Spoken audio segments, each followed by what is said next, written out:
día más en el estudio poderoso de la palabra del Señor. Al tema de hoy lo he titulado Cristo es el fin de la ley. Esto es un estudio sobre Abraham y ciertos asuntos relacionados con él y con nosotros los creyentes. Le voy a subtitular Abraham número 5.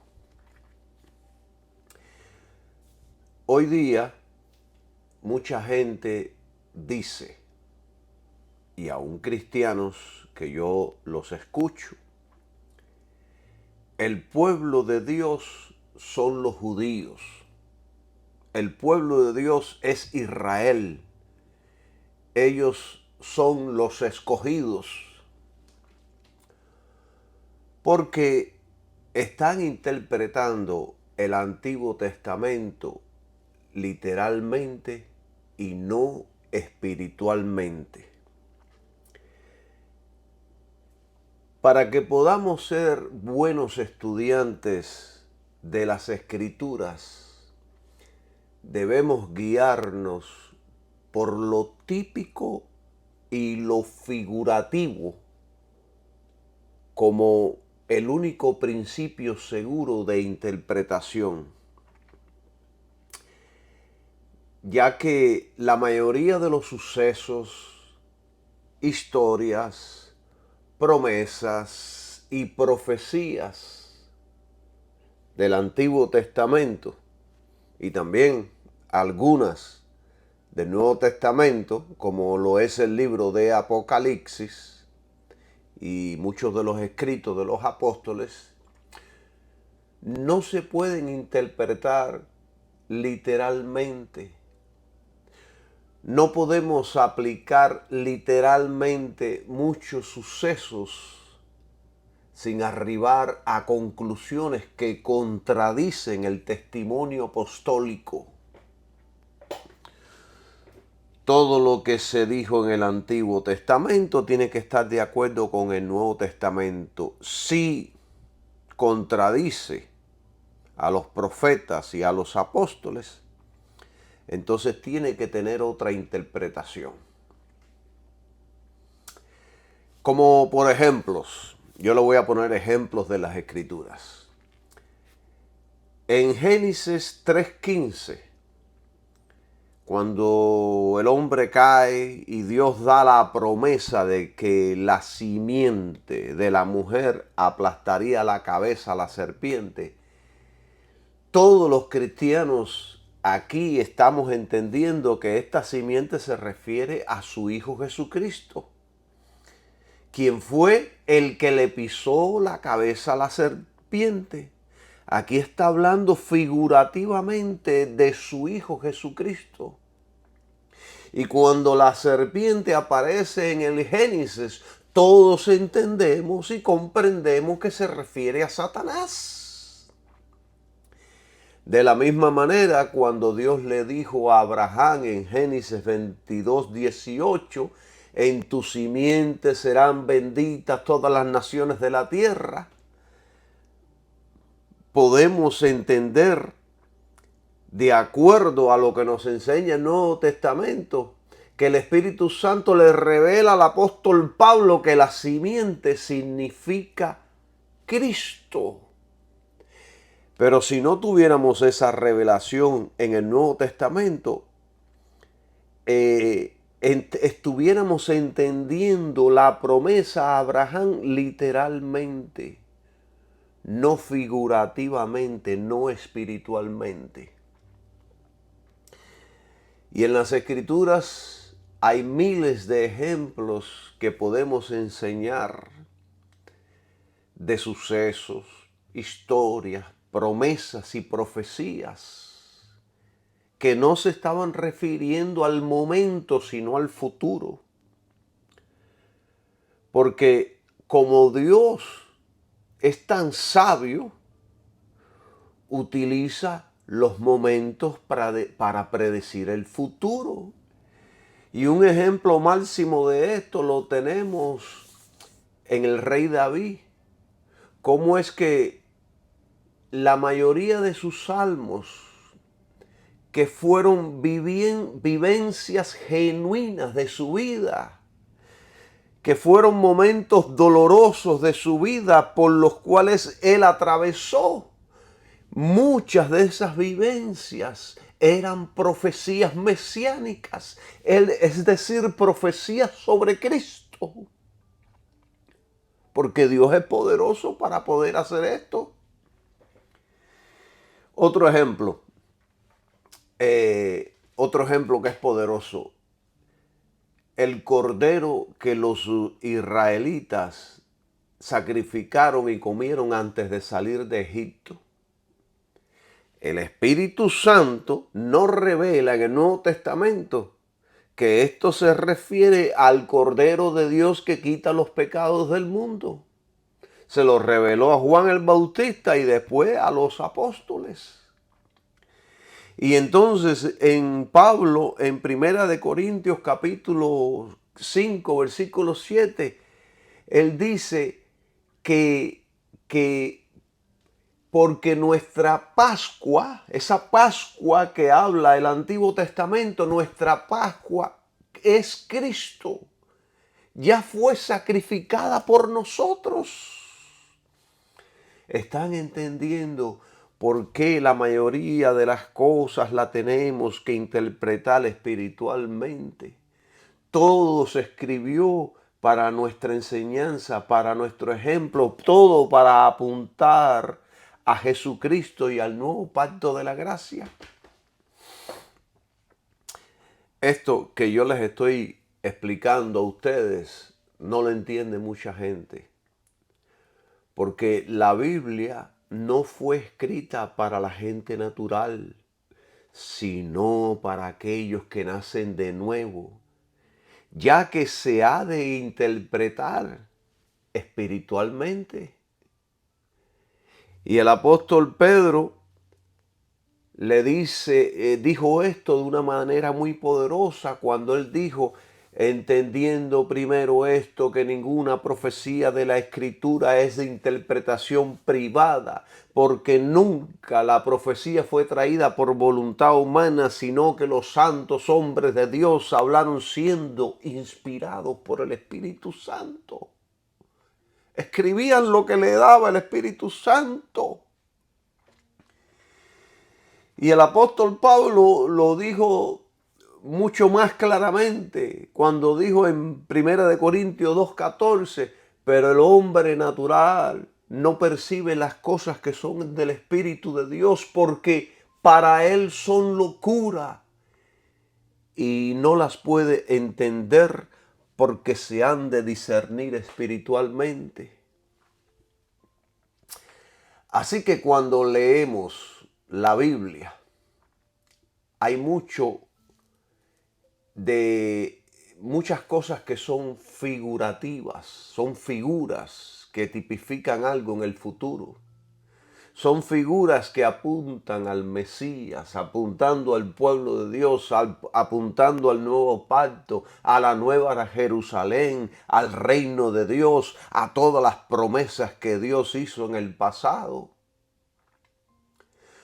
Por lo tanto, tengo que decir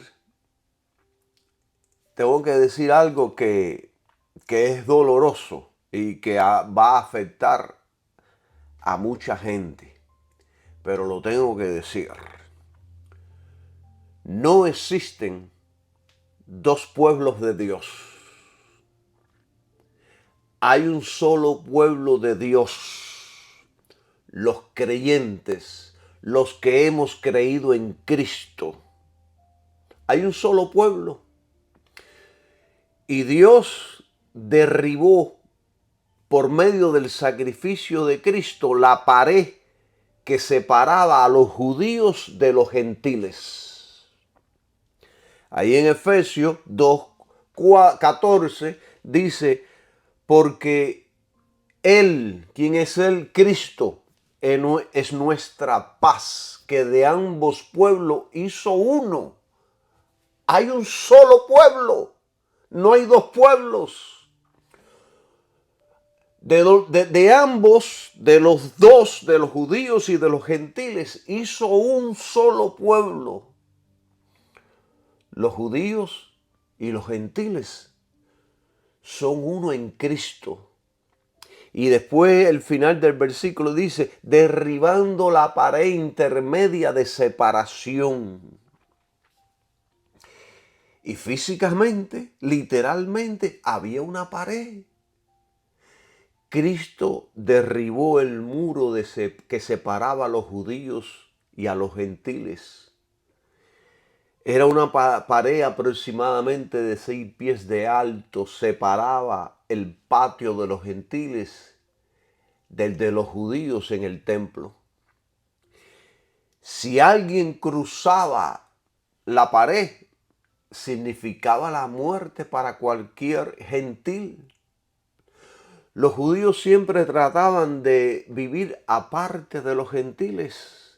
Ellos querían un río o una pared entre ellos y sus vecinos gentiles. Sus propias leyes, ritos y costumbres los separaban de los gentiles a donde quiera que iban. Por eso usted ve que ellos se reúnen y viven en comunidad, una comunidad completa de judíos. Así sucede en Nueva York, así sucede aquí en Miami Beach, donde todo el barrio completo es de judíos. Entonces, sus propias leyes, ritos y costumbres los separaban de los gentiles a donde quiera que iban.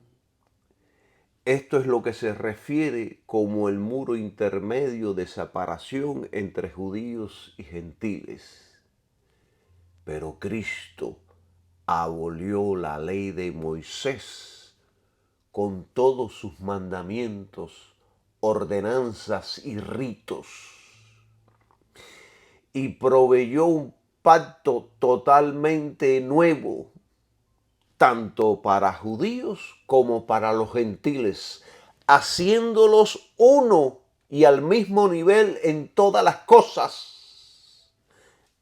En un lenguaje moderno yo lo diría, si ellos se creían de sangre azul,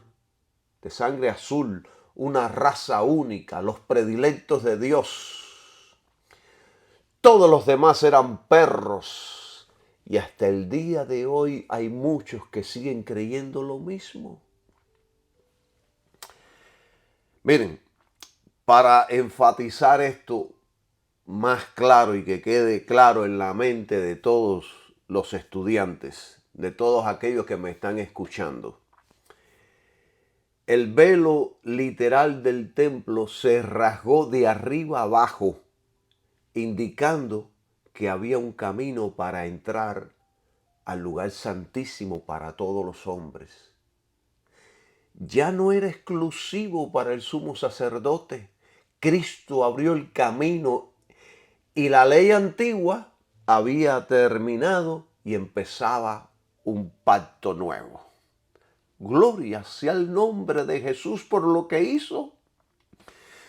Así que, mis queridos hermanos, después de Cristo y en Cristo hay, número 1, un cuerpo, una iglesia.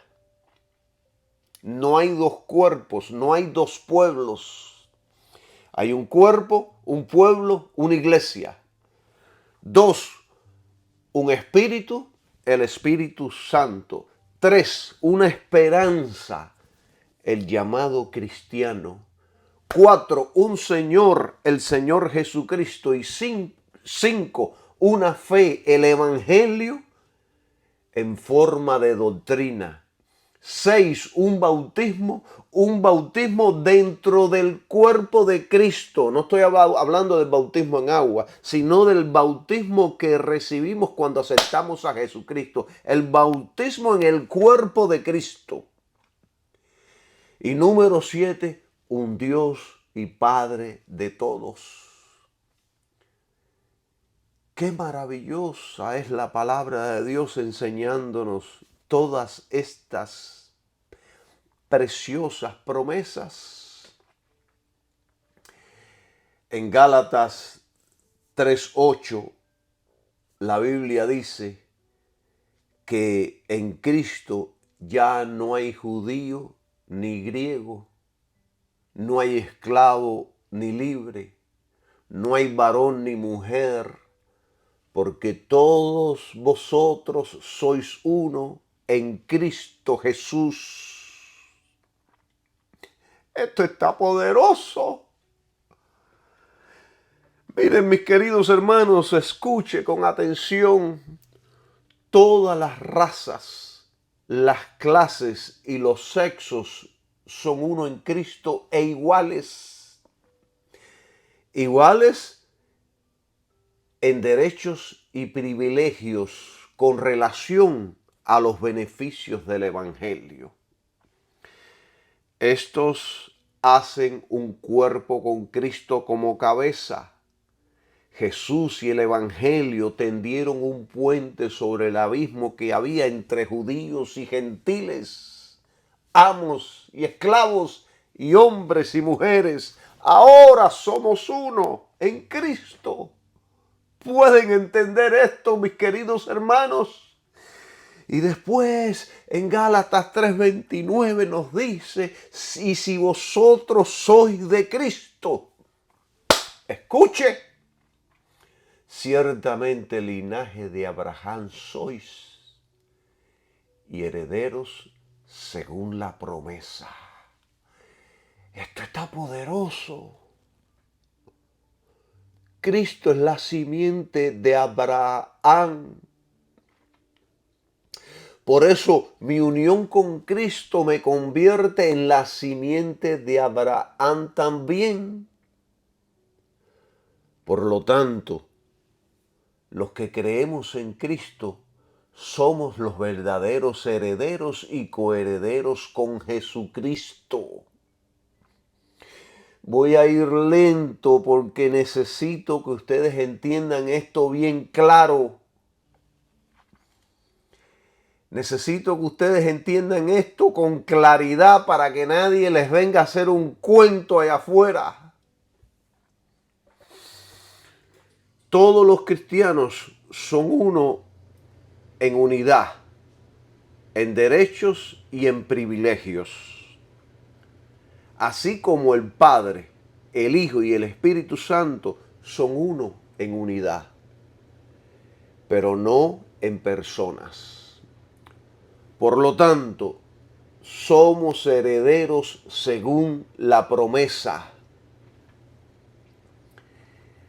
Hay 7 bendiciones iguales para todos los cristianos. Número 1, todos son hijos de Dios. Número 2, todos son bautizados en Cristo. Número 3, todos se han revestido de Cristo. Número 4, todos son iguales y uno en Cristo. Número 5, todos pertenecen a Cristo. Número 6, todos son la simiente espiritual de Abraham. Fíjense en que mencioné simiente espiritual de Abraham. Y número 7, y todos son herederos por la promesa. Somos herederos y coherederos juntamente con Jesucristo. Por lo tanto, mis queridos hermanos y amigos, yo quiero que usted entienda esto bien claro. Dios solo tiene un pueblo. Todos los que han creído en el Mesías y viven para el Mesías, quien es el Señor Jesucristo, ese es el pueblo de Dios. Así que cuando usted escuche la expresión que dice, los judíos son el pueblo de Dios, usted sabe que el verdadero pueblo de Dios no son los judíos, sino los que han creído en Jesucristo, sean judíos o gentiles. Los judíos perdieron esa posición por rechazar a su propio Mesías. Ellos tenían esa posición, pero la perdieron por rechazar a Jesucristo. Esto no quiere decir que hay muchos judíos individualmente que si son hijos espirituales genuinos, porque han creído en Jesucristo.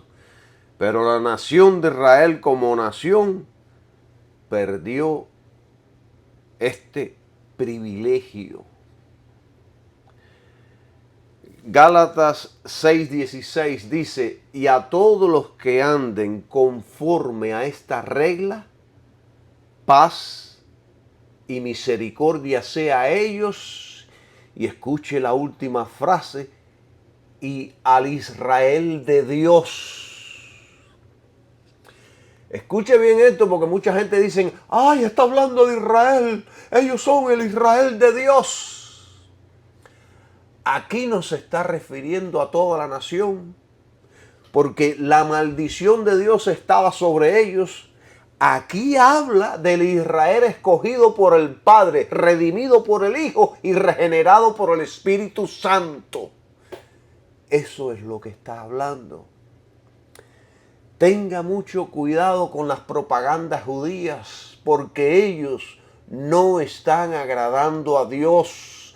Primera de Tesalonicense habla sobre esto y una vez lo hablé y di un tema sobre esto. Primera de Tesalonicense 2:15, donde dicen que no agradan a Dios. Ellos se oponen al plan de Dios. Ellos se oponen al Evangelio. Ellos se oponen a Jesucristo y dice que Jesucristo es un bastardo y un blasfemo. No agradan a Dios. En varias ocasiones escucho a cristianos decir de los judíos,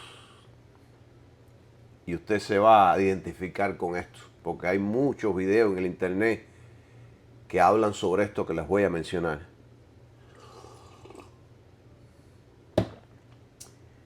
Ellos dicen, ni los menciones, ellos son el pueblo de Dios, no hable mal de ellos, te puede venir una maldición. Miren, hermanos, la mayoría del pueblo cristiano, especialmente el latino, no conoce de la Biblia. Todos ellos, los que rechazaron a Cristo y lo siguen rechazando, están bajo maldición.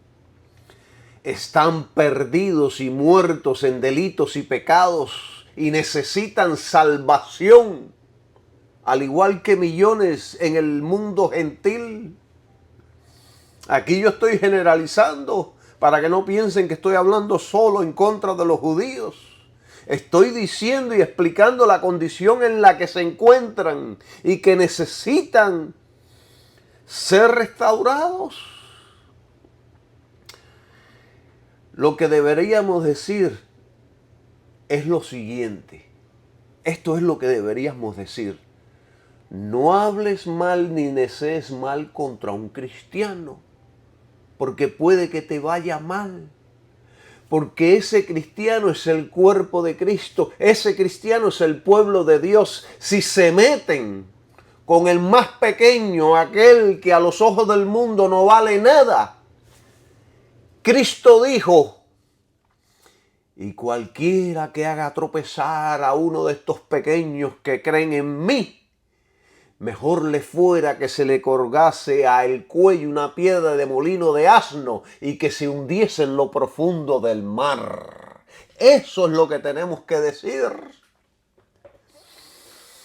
Así que, querido pastor, evangelista o apóstol, no tenga miedo de predicarle a los judíos y decirles que están perdidos sin Jesucristo. Porque quizás con su predicación Dios les conceda a algunos de ellos que se arrepientan y sean salvos. Y no vayan a pensar que yo con este estudio tengo algo contra ellos. De ninguna manera. Al contrario, oro por la salvación y la restauración de todo Israel. Jesucristo nació de una familia judía, al igual que todos los apóstoles y profetas del Señor. Por lo tanto, yo, Calixto Villa, amo a Israel y deseo que todos sean salvos. Es una tristeza que después de tanta revelación y gloria se pierdan por no entender de quién es su Mesías. Es una tristeza. Y yo sé que por esta enseñanza muchos me van a crucificar, pero solo estoy enseñando lo que enseña la Biblia. Y el Espíritu Santo me da testimonio de que estoy haciendo lo correcto. El Espíritu Santo me da testimonio de lo que estoy haciendo lo correcto. Y ahora yo voy a la Biblia para profundizar un poco más sobre esto. Y si usted quiere conocer un poco más sobre esto, lea Romanos capítulo 9, 10 y 11 y va a entender todo esto que yo le estoy hablando. Miren, Romanos 9, versículo 6 dice: no como si la palabra de Dios haya fallado, porque no todos los que son de Israel son israelitas. Esto está poderoso y esto hay que interpretarlo y averiguar por qué no todos los que son de Israel son israelitas. Con este versículo, el apóstol comienza su discusión sobre el rechazo de Israel y el llamamiento a los gentiles. Y enseña que Dios había predeterminado desechar a la nación de Israel y extender el llamado del evangelio hacia todos los hombres, sin distinciones.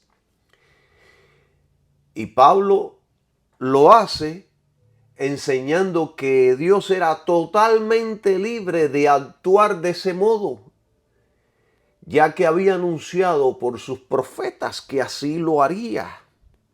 Todo esto estaba profetizado que Dios lo iba a hacer así. Y miren, esto no fue fácil para Pablo enseñarlo. Esto era un punto doloroso para el judío y especialmente para él que era judío. Esto era un punto doloroso para ellos porque pensaban que las promesas de Dios a Abraham y a su simiente incluía a todos sus descendientes naturales y que todas esas promesas les eran selladas por la circuncisión que se hacían, siendo los herederos de toda la bendición de los padres, de los patriarcas, como le llama algunas partes de la Biblia. Ellos pensaban que todo eso era de ellos. Y entonces el apóstol Pablo empieza a enseñarle todo esto. Y no fue fácil. Él enseñó esto para refutar este error. Un error que era común entre ellos, entre los judíos. Que ahora, en este tiempo, es revivido por los modernos apóstoles y profetas, enseñándole a la gente, enseñándole a la iglesia que Dios tiene dos pueblos y dos tipos de salvación. Pero no, todo eso es falso porque Pablo aquí enseña las cosas como son. Este hombre, Pablo, no tenía miedo. Hablar sobre esto en estos tiempos era como sentenciarse a uno mismo a muerte. Estos judíos no creían en nadie, le cortaban el cuello a cualquiera que hablara contra la ley y contra los derechos que ellos tenían como hijos de Abraham. Alabado sea su nombre, bendito Cristo. Entonces, en los capítulos del 1 al 8 de Romanos, Pablo demuestra que la gracia de Dios se extiende tanto a los judíos como a los gentiles que creen. Después, en los capítulos 9 al 11, trata con los judíos y les muestra por qué fueron rechazados y desechados por Dios y por qué y cómo los gentiles fueron llamados y escogidos para participar de los beneficios del evangelio. Léaselo. Y Pablo sentía gran pena y dolores agudos, continuos por sus hermanos los judíos. Porque ahí dice en Romanos 9:2 que tengo gran tristeza y continuo dolor en mi corazón. O sea que no le fue fácil a Pablo enseñar sobre estas cosas. Él estuvo dispuesto a ser maldecido por la salvación de todos en Israel. Y fue por eso por lo que Pablo enseña que no todos los que descienden de Israel son israelitas, que leímos ahí en Romanos 9:6. Y en el versículo 7 lo repite de una manera más clara. Él dijo, ni por ser simiente de Abraham son todos hijos, sino que en Isaac te será llamada descendencia. No todos, ni por ser simiente de Abraham son todos hijos, ni por ser simiente de Abraham son todos hijos. Usted no es hijo de Abraham porque desciende de Abraham. Entonces yo veo aquí dos puntos, dos asuntos. Número uno, no todos los que descienden de Israel son israelitas. Y número dos, no todos los que descienden de Abraham son hijos. Esto está poderoso. Porque un verdadero judío no es el que está circuncidado en la carne, ni es verdadera circuncisión la de la carne. Un verdadero judío es el que está circuncidado en lo interior del corazón y en el espíritu. Y tiene más que una cortada exterior en la carne y una profesión de la verdad. Y la verdad es Cristo. Un verdadero israelita e hijo es aquel que ha sido sellado por el Espíritu Santo. Y no hay Espíritu Santo fuera de Jesucristo.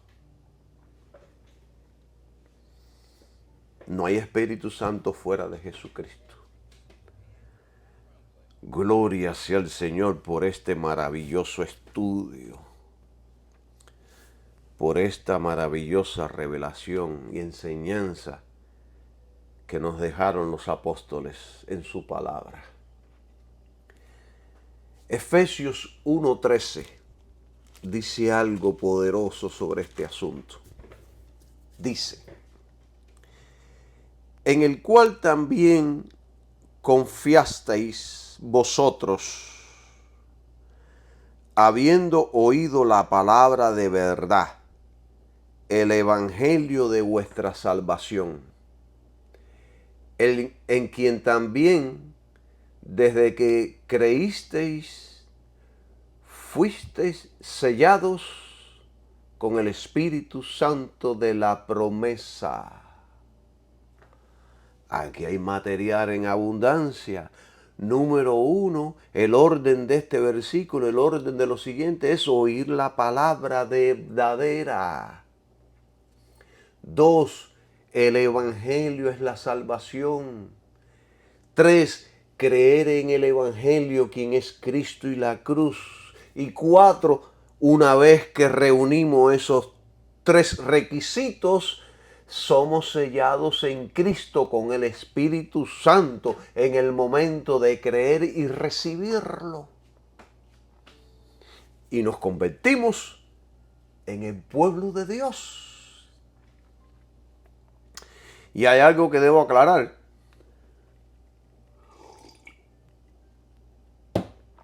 Porque mucha gente están enseñando por ahí que el cristiano se convierte en judío.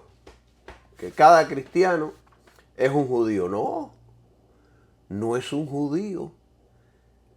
Sino que para ser un verdadero judío debe descender de Abraham, tener el corazón circuncidado y ser un hijo de la promesa.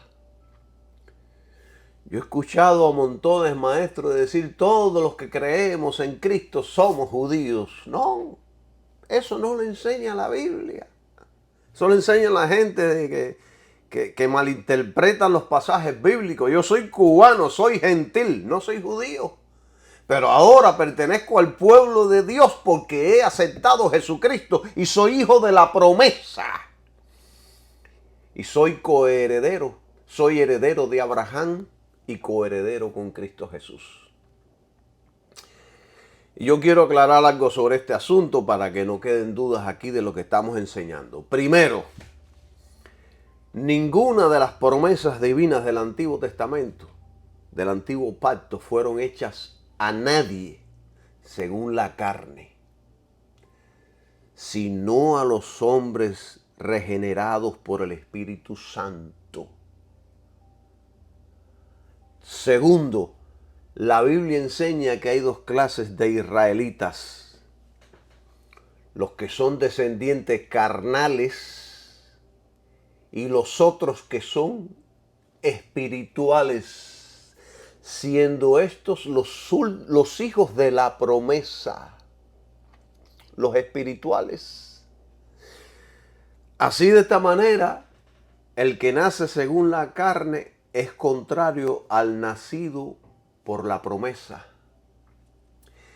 Fíjense en algo interesante de la Escritura. Dios se identifica como el Dios de Abraham, de Isaac y Jacob. ¿Por qué? Porque fue a ellos que las promesas les fueron hechas como creyentes. Porque por lo que son el alimento y propiedad espiritual solo de los creyentes. Por eso es que Pablo dijo en Romanos 4:14, dijo, porque si los que son de la ley son los herederos, vana resulta la fe y anulada la promesa. No es por la ley, es por creer en su Hijo Jesucristo. Y en el versículo 16 de Romanos 4, vamos a leer Romanos 4:16. Miren lo que dice. Por tanto, vamos a leer de nuevo el 14 y después saltamos al 16. Porque si los que son de la ley son los herederos, vana es la fe y anulada la promesa. Por tanto, 16, por tanto es por la fe. Y cuando está hablando por la fe, está hablando de Cristo, para que sea por gracia, a fin de que la promesa sea firme a toda simiente. No solo al que es de la ley, sino también al que es de la fe de Abraham, quien es el Padre de todos nosotros. ¿Ven? Todo viene es a través de un solo hombre, el Señor Jesucristo. Y hasta que nosotros como iglesia no entendamos esto, no vamos a entender nada de las promesas del Antiguo Testamento. Las promesas de Dios no son para cualquiera, sino para los que son de la fe de Abraham, de Isaac y de Jacob. Para eso son las promesas. Y en la última frase de este versículo, del versículo 7 de Romanos 9:7, la última frase, miren lo que dice. Dice, en Isaac te será llamada descendiente. Vamos a leerlo completo. Ni por ser simiente de Abraham son los hijos, sino que, la última frase, en Isaac te será llamada descendiente. En Isaac te será llamada descendencia. En otras palabras, nos está diciendo aquí, en Cristo te será llamada descendencia. En otras palabras, solo los que descienden de Isaac son su descendencia. Dios le estaba diciendo a Abraham, solo los que son de Cristo son mi pueblo, mis hijos, los verdaderos hijos espirituales de Abraham. Fíjense si es así, hermanos. Fíjense si es así. Que Ismael fue el primer hijo de Abraham y no fue incluido. Lo expulsaron. Significa que todas las obras de la carne son rechazadas. Significa que todos los que no crean van a ser rechazados. Y Gálatas habla sobre estos muchachos. Gálatas habla sobre esto y sobre los dos pactos y sobre la carne y sobre el espíritu. Estudia el libro de Gálatas. El punto es este de lo que venimos enseñando. La promesa que se le hizo a Abraham no contempla los hijos nacidos del cuerpo de Abraham, sino los que nacen de la fe de Abraham, los hijos de la promesa. Todos los que ejerzan la misma fe que Abraham tuvo en Dios, que saca vida de la muerte y que cree en Dios, en el Dios de la resurrección, tal fe está por encima de la razón. Así que la promesa se refería a algunos y no a todos.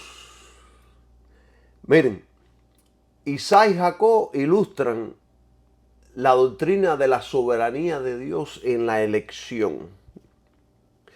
Fíjense si es así que hoy día mucha gente se queja de esta doctrina y dice, no es justo, eso es injusto. Pero también se quejan de la doctrina de la gracia que justifica al pecador.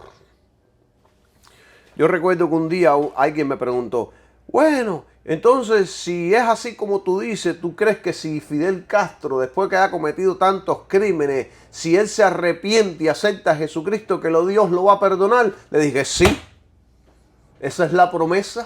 Si se arrepiente de corazón y cree en Jesucristo, Dios lo perdona. Esa es la gracia. Esa es la gracia. Dios no escogió a Ismael, pero tampoco a los hijos de Cetura, mas solamente a Isaac. Jacob y Esaú eran hermanos gemelos, nacidos de una misma madre, y sin embargo, Dios eligió a Jacob antes de nacer, antes de que pudiera hacer el bien o el mal. Dios, antes que nacieran, determinó la elección. Dios lo escogió. Dios acepta a uno y Dios rechaza a otros. Y después el apóstol Pablo nos revela quién era Saúl, o sea que la elección de Dios fue correcta. Hebreos 12 y 16 dice que era fornicario y prófano, que por una sola comida vendió su primogenitura. Y en el lenguaje de hoy lo diríamos así, de esta manera: ninguno debe tener relaciones sexuales prohibidas ni despreciar a Dios. Eso fue lo que hizo Esaú, pues cambió sus derechos de hijo mayor por un plato de comida. Dios es sabio e inteligente, mis queridos hermanos. No discutamos contra la sabiduría. Fíjense que Abraham tuvo 8 hijos. Hay gente que piensa que tuvo 2 nada más, Ismael y Isaac. Isaac. Hay que poner la E antes de la I. Ismael e Isaac. Pero no, él tuvo 8 hijos. Vamos a Génesis 25:1. Y aquí vamos a ver cómo se llamaban los otros hijos de Abraham. Dice, Génesis 25:1, dice, no, perdón, Génesis 25:1, está en Éxodo. Miren qué poderoso está esto. Ya después que muere Sara, Abraham se sentía solo y quería renovar su vida. Y entonces él tenía una concubina que se llamaba Cetura y ella fue promovida a ser la esposa segunda de Abraham. Dice, Génesis 25:1, y Abraham tomó otra esposa cuyo nombre era Cetura, la cual le dio salud a Simbrán, a Josán, a Medán, a Medián, a Isba y a Súa. 1, 2, 3, 4, 5, 6. Y 6 hijos le dio Cetura, más Ismael que le dio la egipcia y Sara que le dio a Isaac. Tuvo 8 hijos. Este era el segundo matrimonio de Abraham. Cetura, que ya había sido concubina de él, usted lo puede leer ahí en Primera de Crónicas 1:32. Esto es lo que tiene la palabra de Dios, que se explica ella misma en todas las cosas. Dice, Primera de Crónicas 1:32, dice, y Cetura, concubina de Abraham, dio a luz a Sinra, Joscán, Medán, Mesá, Isba y Súa, los hijos de Joscán, Seba y Deván.